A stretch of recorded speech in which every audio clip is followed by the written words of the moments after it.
আচ্ছা যাই হোক, তিনজনকে নিয়ে হলে তো ক্লাস করাতে হবে, কিছু করার নাই। আচ্ছা, তো কন্টেন্ট মার্কেটিংটা কি? কন্টেন্ট মার্কেটিং নিয়ে যদি কথা বলি, তো কন্টেন্ট মার্কেটিংটা হচ্ছে যে আপনার যে কোনো ধরনের কন্টেন্ট হতে পারে, ব্লগ, হতে পারে ইনফোগ্রাফিক্স, রিপোর্ট, ইবুকস, আইডিলেশন ভিডিও, যে কোনো কিছু হতে পারে। তো ওই কন্টেন্ট গুলাকে মার্কেটিংটাই হচ্ছে কন্টেন্ট মার্কেটিং। তো আগে আমাকে বুঝতে হবে কন্টেন্ট গুলা কি কি, আমি এই কন্টেন্ট গুলার মার্কেটিং এর কাজ আমরা হয়তো পাবো। হুম, এটা হচ্ছে বিষয়। তো প্রথমে আমি যদি এটা পপুলার কন্টেন্ট হচ্ছে যে আর্টিকেলস, হ্যাঁ, আর্টিকেল হচ্ছে যে সবচেয়ে বড় কন্টেন্ট, যেটা সবচেয়ে ভ্যালুয়েবল কন্টেন্ট যেটাকে বলা হয় আর্টিকেল। হ্যাঁ, এটা তো আর্টিকেলস এ কি আছে, হাউ টু আর্টিকেলস আছে, লিস্টিকলস আছে। হাউ টু মানে কি, how to make a cup of tea, বা how to run a successful a Facebook ad, how to sell a t-shirt, হ্যাঁ, এরকম বিষয়গুলা। লিস্টিকলস কি, যে কোনো লিস্ট করা হয়। লিস্টিকলস যেমন, হ্যাঁ, 100 টপ মার্কেটার্স, হ্যাঁ, 100 টপ মার্কেটার্স, এরকম কিছু একটা। আচ্ছা যাই হোক, রিভিউজ গুলো আমরা জানি, রিভিউজ ধরেন টপ 5 মোবাইল ফোন আন্ডার $400 বা $500, এরকম রিভিউ আর্টিকেল, হ্যাঁ, আমরা জানি রিভিউ আর্টিকেল কি কি। তো রিভিউ কি, রিভিউ হচ্ছে একটা বিষয় সম্পর্কে ও একটু আলোচনা করবে, হ্যাঁ, ওর প্রোস এন্ড কনস সম্পর্কে বলবে, এগুলো হচ্ছে যে রিভিউ। তো চেকলিস্ট, হ্যাঁ, চেকলিস্ট আমরা বুঝি ফ্রিকোয়েন্টলি আস্কড কোয়েশ্চন, মানে সব সময় যেগুলো প্রশ্নগুলো করা হয়, তো সেগুলো ফ্রিকোয়েন্টলি আস্কড কোয়েশ্চন একটা আর্টিকেল লিখা যায়। তারপর প্রেস রিলিজ, প্রেস মানে এটা প্রেসে যদি একটা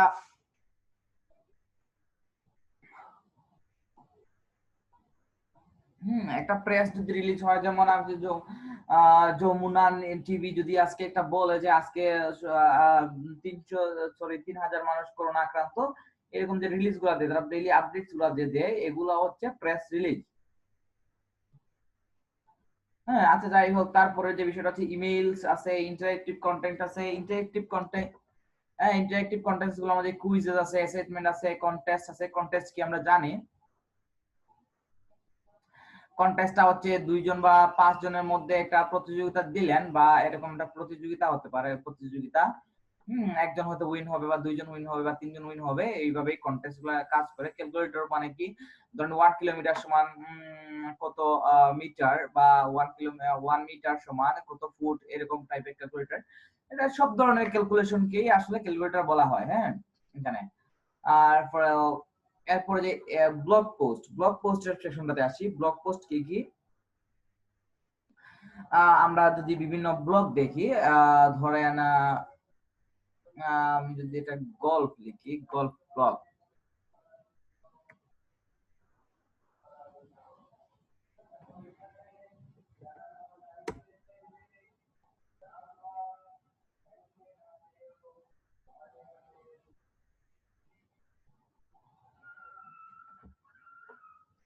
হ্যাঁ, তো এটা গল্প ব্লগ, এখানে টপ মাই ব্লগ, গল্প ব্লগ, হ্যাঁ, ইউকে গল্ফ গাইড।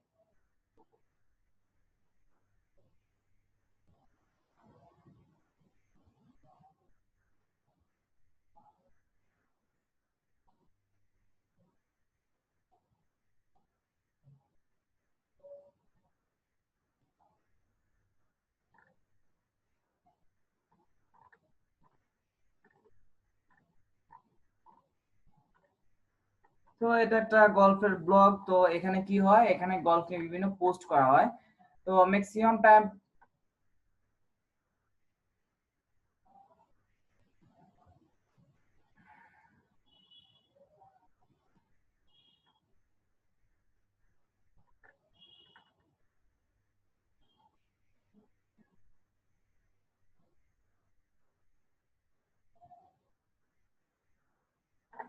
হ্যাঁ, উনি একটা 10টা এক্সক্লুসিভ কোর্স নিয়ে আসছে, যেগুলা নিয়ে গল্পের জন্য ভালো আর কি, এরকম কিছু একটা। তো যাই হোক, এই যে গল্পের একটা ব্লগে আসলাম, এটা হচ্ছে একটা ব্লগ। যে ব্লগ বলতে কি, এটা বিভিন্ন বিষয় নিয়ে লেখা হয়। গল্প ব্লগে আসলাম আমরা। তো ব্লগ কন্টেন্ট গুলা এরকম হয়। তো ব্লগ পোস্ট গুলা, এটা যে পোস্টে করলেন উনি, ওটা হচ্ছে ব্লগ পোস্ট। তো ব্লগ পোস্টে আবার তিন ধরনের আছে, যেমন গেস্ট পোস্ট হতে পারে। গেস্ট বলতে কি, আপনার একটা গল্পের ব্লগ বানালেন, ওইখানে গল্পের যে কোনো পার্সন এসে হ্যাঁ লিখতে পারবে, এটাই হচ্ছে ব্লগের সুবিধা। তারপরে সুবিধা হচ্ছে যে ইনফ্লুয়েন্সার পোস্ট। হ্যাঁ, ইনফ্লুয়েন্সার পোস্টের মাধ্যমে আপনি ইনফ্লুয়েন্সার পোস্ট কি, ধরেন কিছুদিন আগে সাকিব আল হাসান বা মাশরাফি, হ্যাঁ অর্থাৎ তামিম ইকবাল, তারা কি করছে, কিছু লাইভ সেশন নিচ্ছে, যে লাইভ লাইভে এসে এটা ইন্টারভিউ দিচ্ছেন বা এরকম কিছু। তো ইনফ্লুয়েন্সার পোস্ট গুলো কি কি, ধরেন সাকিব আল হাসান যদি আহ হ্যাঁ হাওয়াই ফোন নিয়ে যদি একটা পোস্ট করে, সেটা হচ্ছে ইনফ্লুয়েন্সার পোস্ট। ইনফ্লুয়েন্সার কারা? ইনফ্লুয়েন্সার হচ্ছে যাদের একটা ভালো ফ্যান বেজ আছে বা পাবলিক ফিগারকে আমরা বুঝি, বা যাদের একটা ভালো ফ্যান বেজ আছে, তারাই হচ্ছে যে ইনফ্লুয়েন্সার। যারা মানুষকে ইনফ্লুয়েন্স করতে পারে, যাদের একটা ভালো ফ্যান বেজ আছে, তারা কিন্তু খুব ভালো।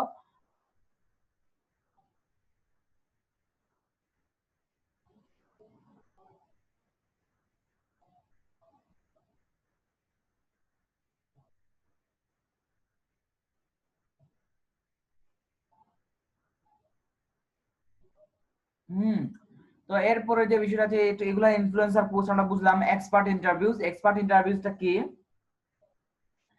হ্যাঁ, এক্সপার্ট ইন্টারভিউটা হচ্ছে যে আপনি ধরেন যে কোনো একটা মোবাইল ফোনের কোম্পানি লঞ্চ করতেছেন, তো মোবাইল ফোন নিয়ে যারা কাজ করে, মোবাইল ফোনের রিভিউ যারা মেক করে, তাদের সাথে একটা ইন্টারভিউ নিলেন। বা আপনার ধরেন একটা লেখক, হুম, তো আপনি ধরেন গান গান গান হ্যাঁ এরকম কিছু একটা গান নিয়ে কাজ করেন, তো গানে কি করলেন আপনি, এক্সপার্ট ইন্টারভিউজ হিসাবে ধরেন তাসামকে নিলেন বা জেমসকে নিলেন, এরকম মানুষ বড় বড় এক্সপার্টদের ইন্টারভিউ নিলেন আপনি। এইভাবে আপনি কিন্তু ইনিশিয়ালি কন্টেন্টের মার্কেটিং করতে পারেন। কন্টেন্টটা কি আপনার এখানে আছে, কন্টেন্টটা হচ্ছে আপনার মিউজিক। তো ইনফোগ্রাফিক্স, ইনফোগ্রাফিক্সটা কি? ইনফোগ্রাফিক্স হচ্ছে ইনফো প্লাস গ্রাফিক্স। ইনফোগ্রাফিক্স হচ্ছে ইনফো প্লাস গ্রাফিক্স। তো ইনফোগ্রাফিক্স গুলা কিভাবে কাজ করে? ইনফোগ্রাফিক্স এই যে একটা গ্রাফিক্স, এটাও কিন্তু একটা ইনফোগ্রাফিক্স। এখানে টাইপস অফ কন্টেন্টকে আমি একদম ইনফো আকারে হ্যাঁ ইয়ে করছি। তো এই টাইপের যে কন্টেন্ট গুলা, এগুলা হচ্ছে যে ইনফোগ্রাফিক্স। হ্যাঁ, তো ইনফোগ্রাফিক্স এর একটা উদাহরণ আমরা দেখে আসি। ধরেন ইনফোগ্রাফিক্স এক্সাম্পল যদি লিখি এখানে, হ্যাঁ আমরা কিন্তু ওই যে ম্যালেরিয়া হলে 5টা করণীয়, এই সেই এগুলাই হচ্ছে ইনফোগ্রাফিক্স।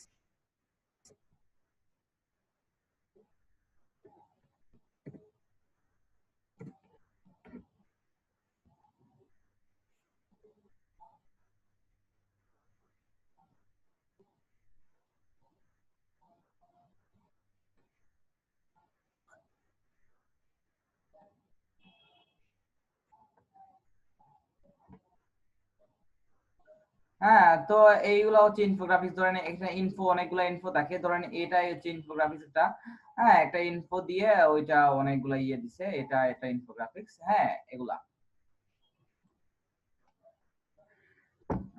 আচ্ছা যাই হোক, স্টাডি টিপস। হুম, ধরেন ইনফো দিয়ে যে গ্রাফিক্স গুলা করা হয়, সেগুলোই হচ্ছে ইনফোগ্রাফিক্স। হ্যাঁ, আপনারা এটা জানবেন।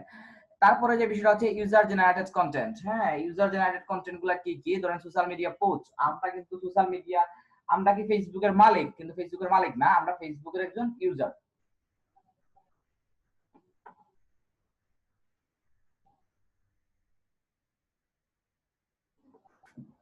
হ্যাঁ, তারপরে যে আমরা যে সোশ্যাল মিডিয়া যে পোস্ট গুলা দেই, সেগুলো হচ্ছে সোশ্যাল মিডিয়া পোস্ট। যেমন গেস্ট ব্লগ পোস্ট। হ্যাঁ, এরকম হচ্ছে যে গেস্ট ব্লগ পোস্টের উদাহরণ যদি আমি দেখে আসি,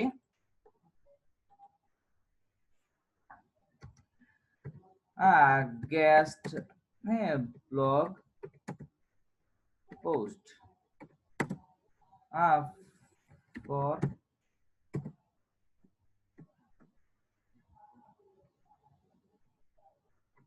গল্প লিখি আবার।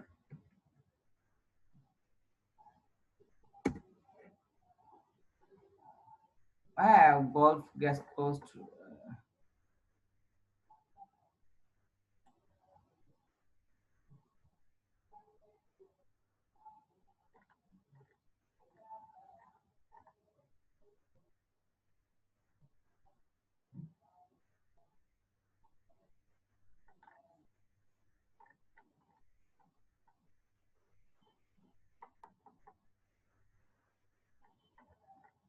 আচ্ছা ঠিক আছে, এখানে অ্যাড্রেস গুলো শো করতেছে না।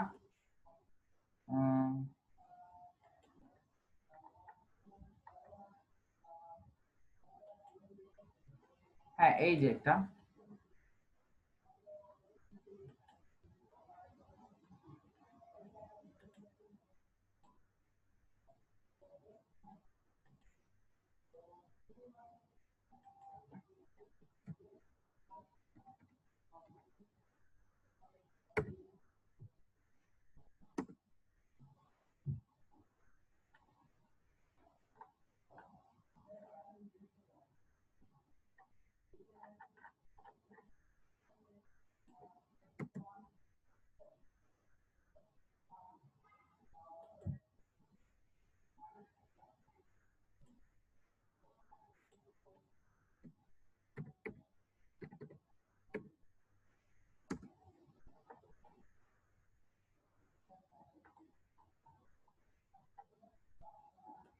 আচ্ছা এই যে একটা দেখি গল্ফ ড্রাইভার্স।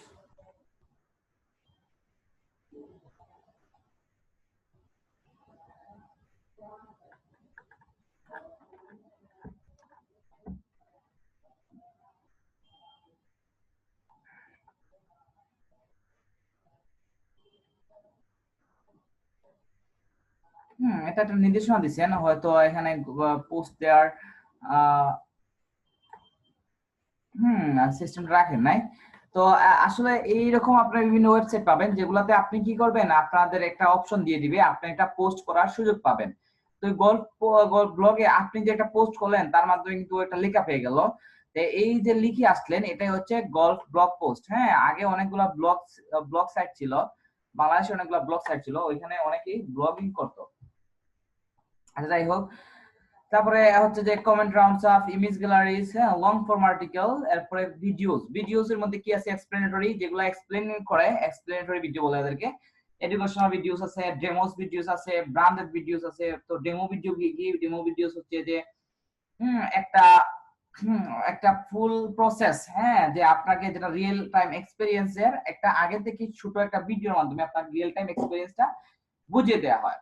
এক্সপ্লেনেটরি ভিডিও যেগুলো হচ্ছে যে আপনাকে ছোট একটা ভিডিওর মাধ্যমে এক্সপ্লেন করে দেখাবে যে আসলে ধরেন একটা এক্সপ্লেনেটরি ভিডিও, ধরেন হাউ টু প্রিভেন্ট কোভিড-19, হ্যাঁ, কোভিড-19 থেকে কিভাবে বাঁচতে পারেন, এরকম কিছু একটা। তো এক্ষেত্রে কি হবে, ওই ভিডিওতে দেখাবে যে কিভাবে হ্যান্ড ওয়াশ করতে হয়, কিভাবে বাইরে যেতে হলে কি কি জিনিস ব্যবহার করতে হবে, এই বিষয়গুলা নিয়ে ওরা আলোচনা করবে, সরি ভিডিওতে শো করবে। তো এই ভিডিওগুলো হচ্ছে এক্সপ্লেনেটরি ভিডিও। ওয়েবিনার্স কি এটা যদি কেউ বলতেন, আচ্ছা দেখি ওয়েবিনার্সটা কে জানেন? হ্যাঁ, ওয়েবিনার্সটা কি? হুম ওয়েবিনার্স, হ্যাঁ, ওয়েবিনার্সটা কি একটা কেউ লিখবেন?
ওয়েবিনার্সটা,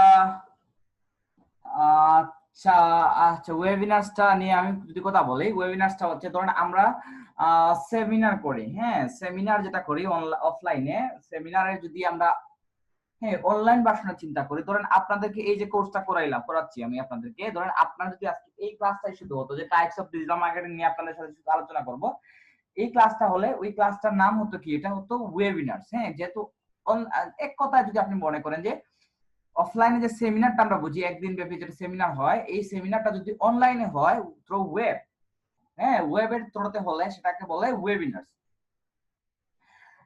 এরপরে যে বিষয়টা হচ্ছে এগুলো লং ফর্ম আর্টিকেল, লং ফর্মের মধ্যে ই-বুকস আছে, গাইডস আছে, কেস স্টাডিজ আছে, হোয়াইট পেপারস বাইং, এগুলা সম্পর্কে আসলে বিশদ আলোচনা হবে। কন্টেন্ট মার্কেটিং নিয়ে একটা সরি 2টা থেকে 3টা বিশদ ক্লাস হবে। তো দা বেনিফিটস অফ কন্টেন্ট মার্কেটিং হচ্ছে ব্র্যান্ড অ্যাওয়ারনেস। হ্যাঁ, ব্র্যান্ড অ্যাওয়ারনেসটা হচ্ছে সবচেয়ে বড় বিষয়। ব্র্যান্ড অ্যাওয়ারনেস মানেটা কি? ব্র্যান্ড অ্যাওয়ারনেস হচ্ছে আপনার ব্র্যান্ড সম্পর্কে বেশিরভাগ মানুষকে জানানো। এটাই হচ্ছে ব্র্যান্ড অ্যাওয়ারনেস।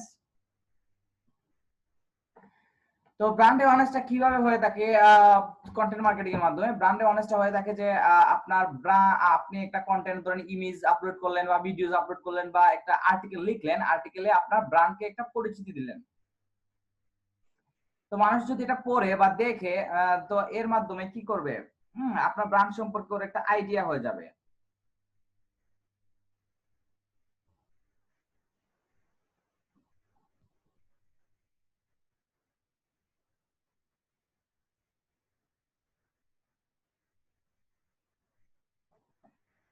তারপরে যে বিষয়টা হচ্ছে যে কম্পিটিটিভ অ্যাডভান্টেজটা আপনি নিতে পারবেন। যেমন আপনার কম্পিটিটর যারা আছে তারা যে প্রকার কন্টেন্ট লিখে, তারা এর চাইতে আপনি ভালো কন্টেন্ট যদি লিখতে পারেন, ভালো ইমেজ ব্যবহার করতে পারেন, তাহলে কিন্তু আপনার একটা কম্পিটিটিভ অ্যাডভান্টেজ পাবেন। কারণ মানুষ চায় সবসময় বেস্ট। মানুষ যেহেতু টাকা দিয়ে কিনবে বা টাকা দিয়ে কোনো কিছু করবে, বা মানুষ পড়ার সময়ও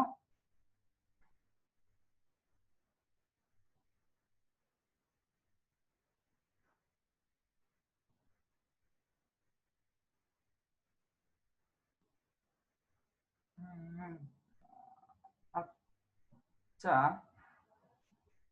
আচ্ছা একজন ট্যাক্স দিল, করোনার ঔষধ হচ্ছে,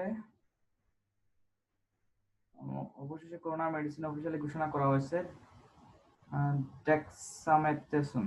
আচ্ছা যেটা যদি হয়ে থাকে তাহলে ভালো, আলহামদুলিল্লাহ। আচ্ছা ঠিক আছে, সরি। কম্পিটিটিভ অ্যাডভান্টেজটা কি? আমি যদি ভালো কন্টেন্ট আপলোড করতে পারি, ভালো ইমেজ আপলোড করতে পারি, ভালো ভিডিও আপলোড করতে পারি, সেক্ষেত্রে আমার কম্পিটিটিভ একটা অ্যাডভান্টেজ থাকবে যে আমার কম্পিটিটরের কাছ থেকে আমি আমার অডিয়েন্স গুলা নিয়ে আসতে পারবো।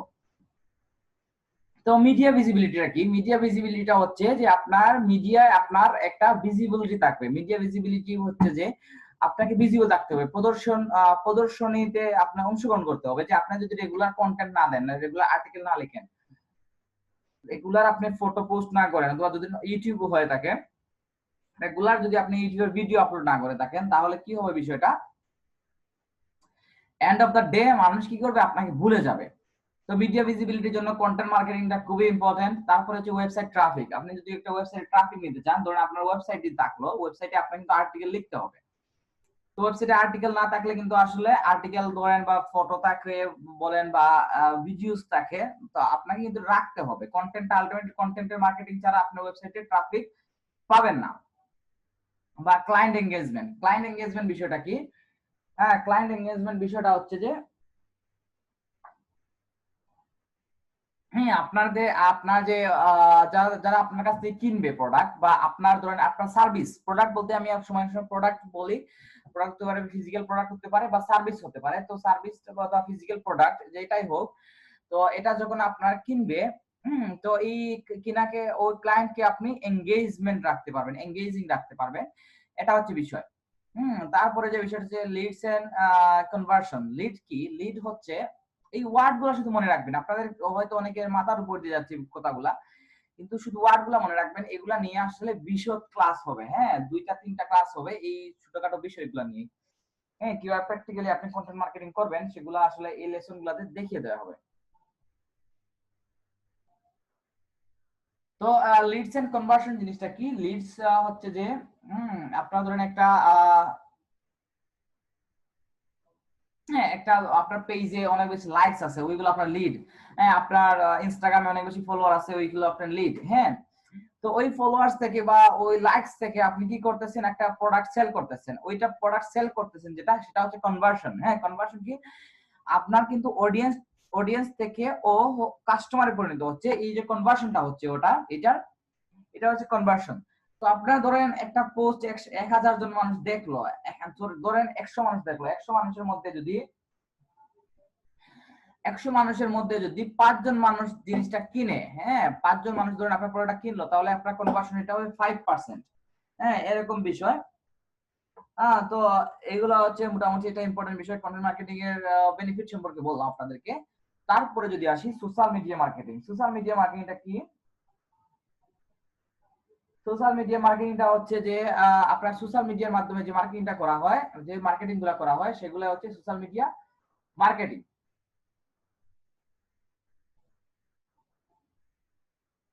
হ্যাঁ, এটা একটা সহজ উদাহরণ দিলাম, আর কিছু না। তো সোশ্যাল মিডিয়া মার্কেটিং এর কেন ইম্পর্টেন্ট, সোশ্যাল মিডিয়া মার্কেটিং এর এই তিনটা বিষয় খুবই ইম্পর্টেন্ট। তো সোশ্যাল মিডিয়া মার্কেটিং এর আর এই তিনটা স্টেপ আপনাকে ফলো করতে হবে। প্রথমে আপনার ভিজিবিলিটি, তারপরে কানেক্টিভিটি, তারপরে হচ্ছে ব্র্যান্ডিং। হ্যাঁ, এটা হচ্ছে মোস্ট ইম্পর্টেন্ট পার্ট, যে আপনাকে প্রথমে ভিজিবল থাকতে হবে সবার কাছে, যে আপনার একটা কন্টেন্ট আছে বা আপনাকে রেগুলার কন্টেন্ট আপডেট করতে হবে বা আপলোড করতে হবে, এগুলো হচ্ছে বিষয়। তারপরে যে বিষয় হচ্ছে কানেক্টিভিটি, আপনাকে হয়তো কমেন্ট করবে বা আপনাকে হয়তো মেইল করবে, তো আপনার এই মেইল বা কমেন্টের মাধ্যমে আপনি হয়তো কানেক্টিভিটিটা ধরে রাখবেন। তারপরের বিষয়টা হচ্ছে মার্কেটিং, সরি ব্র্যান্ডিং। তারপরে আপনি আপনার কোম্পানির ধরেন ব্র্যান্ডিংটা করলেন। হ্যাঁ, এভাবে হয়তো কাজটা করে সোশ্যাল মিডিয়া মার্কেটিং। আহ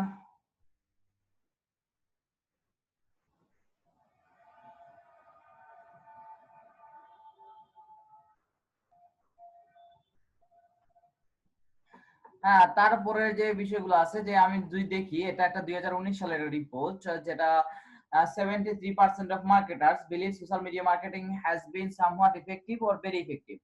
আহ এটা 73% মার্কেটার্স মনে করে, আমি মনে করি এটা আরো বেশি হবে, নাম্বারটা আরো বেশি হওয়ার কথা।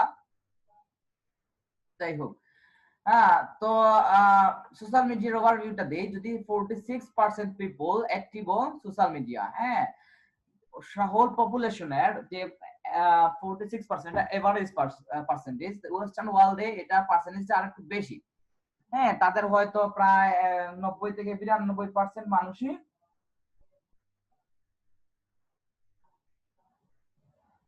হ্যাঁ সোশ্যাল মিডিয়া ইউজ করে। তো এই ক্ষেত্রে এখানে একটা ইম্পর্টেন্ট ম্যাট্রিক্স আছে, যে 45% মানুষই কিন্তু 45% মানুষ কিন্তু মোবাইল দিয়ে ইউজ করে, active mobile social user as a percentage of total population. Total পপুলেশনের 45% মোবাইল দিয়ে ইউজ করে। তো বুঝতেই পারছেন, আপনাকে সবসময় মোবাইল ফ্রেন্ডলি আর্টিকেল লিখতে হবে, sorry mobile friendly website design করতে হবে, মোবাইল ফ্রেন্ডলি ইমেজ আপনার সোশ্যাল মিডিয়াতে ইউজ করতে হবে। সবকিছু মোবাইল ডিপেন্ডেন্ট যত বেশি হবেন তত বেশি ভালো আপনার জন্য, কারণ এখন মানুষ স্মার্টফোনে অনেক বেশি এঙ্গেজিং হয়ে গেছে, এবং যেহেতু এটা সহজে ক্যারি করা যায়, আহ, তাই মানুষ এখন খুব বেশি এঙ্গেজিং হয়ে গেছে এই বিষয়টাতে। হ্যাঁ, তারপরে হচ্ছে pay per click marketing. Pay per click marketing PPC পিপিসি মার্কেটিং। তো আপনার পিপিসি মার্কেটিংটা কি? ধরেন পিপিসি মার্কেটিংটা হচ্ছে you can bring you maximum list through ad campaign on Google. ধরেন গুগলে আপনি একটা অ্যাড রান করলেন, অ্যাড রান করলেন, ধরেন বাইক কার লিখলে আপনাকে পাওয়া যাবে। ধরেন আমি লিখি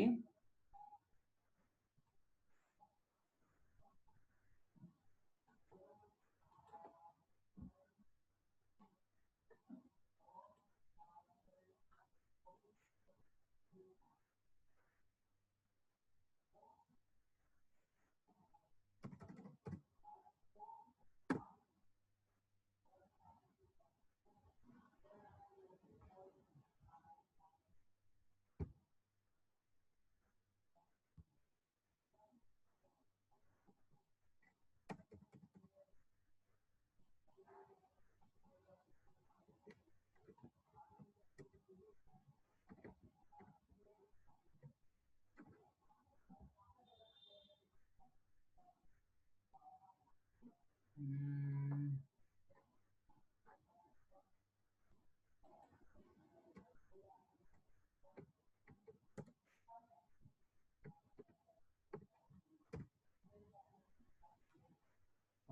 car by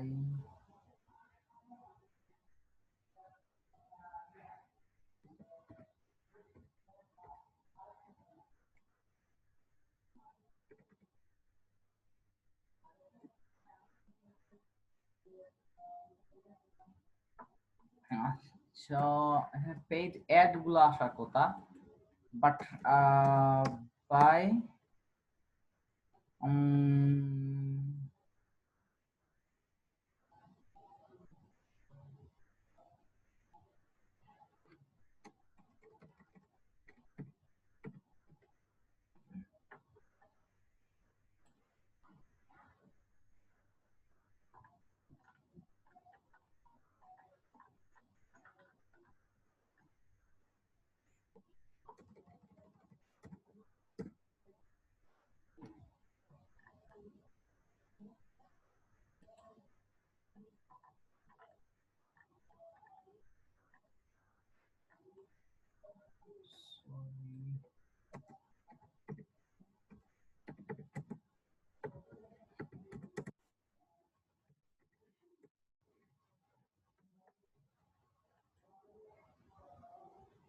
আচ্ছা যেটা দেখাতে চাইছিলাম ওই যে অ্যাডটা দেখেন। হ্যাঁ, এখানে অ্যাড যেটা আসছে তো কিভাবে ওরা ধরেন একটা দুইটা তিনটা চারটা, হ্যাঁ চারটা ওরা এড রান করছে এখানে। হয়তো এরা কি করতেছে, গুগলের সার্চ ইঞ্জিন মার্কেটিং এর মাধ্যমে ওরা গুগলে অ্যাড ক্যাম্পেইন নেওয়া হয়েছে। হ্যাঁ, গুগলের অ্যাড ক্যাম্পেইন ওরা নিছে। তো আমরা যদি এখানে একটা ক্লিক করি তাহলে একটা নির্দিষ্ট অ্যামাউন্টের টাকা গুগলকে ওরা দিতে হবে, কারণ কি এরা অ্যাড দেখাচ্ছে গুগলে। হ্যাঁ, এটা হচ্ছে বিষয়। তো এই যে অ্যাড দেখিয়ে যে মার্কেটিংটা করা হয়, তো সেটাকে বলা হয় PPC marketing, pay per click. ধরেন আমি এখানে একটা ক্লিক করলাম, এই ক্লিকের জন্য ওই ওয়েবসাইটের মালিককে, ওয়েবসাইটের মালিক যে উনি ওয়েবসাইটের মালিক চেজ অটো গ্রুপ, হ্যাঁ চেজ অটো গ্রুপ, হ্যাঁ চেজ অটো গ্রুপের মালিককে ইয়ে দিতে হবে, ওনাকে চেজ অটো গ্রুপের মালিককে গুগলকে টাকা দিতে হবে। কারণ কি, কারণ হচ্ছে যে উনি ওনার অ্যাডে ক্লিক করার ফলে আপনি কিন্তু এই ওয়েবসাইটে চলে আসছেন। হ্যাঁ, এই অ্যাডটা ক্লিক করার কারণে এটাকে পে পার ক্লিক বলে, যে প্রতি ক্লিকে পে পার ক্লিক, আমি প্রতি ক্লিকে তোমাকে পে করব। তো যতটা ক্লিক হবে তত বেশি ইনকাম। এটা হচ্ছে বিষয়। হ্যাঁ, 100 জন ক্লিক করলে ধরেন একটা ক্লিকে ধরেন উনি যদি $5 দিয়ে থাকে, গুগল যদি $5 চার্জ করে থাকে, তাহলে কি হবে, তাহলে উনি 5টা 10টা 100 জনে ক্লিক করলে $500 ওনাকে মান্থলি পেমেন্টটা করতে হবে। মান্থলি যখন 100 জন ক্লিক করলো তাহলে $500 ওনাকে দিতে হবে। এটা হচ্ছে বিষয়। আচ্ছা ঠিক আছে, আমরা একটা বিরতিতে যাব। বিরতি হচ্ছে নামাজের জন্য একটা বিরতি দিব 4:55 থেকে 4:25 পর্যন্ত, কারণ অনেক জায়গায় আসলে 5টার সময় জামাত হয় আর অনেক জায়গায় 5:15-তে জামাত হয়। এই জন্য আসলে মাত্র 4 জন মানুষই, আপনারা কি বিরতি দিব। আচ্ছা ঠিক আছে, তারপরে আমরা হাফ এন আওয়ার একটা বিরতিতে যাই। তারপরে 5:25 থেকে আমরা 6টা পর্যন্ত আপনাদের ক্লাসটা হবে। দেখা হচ্ছে তখন।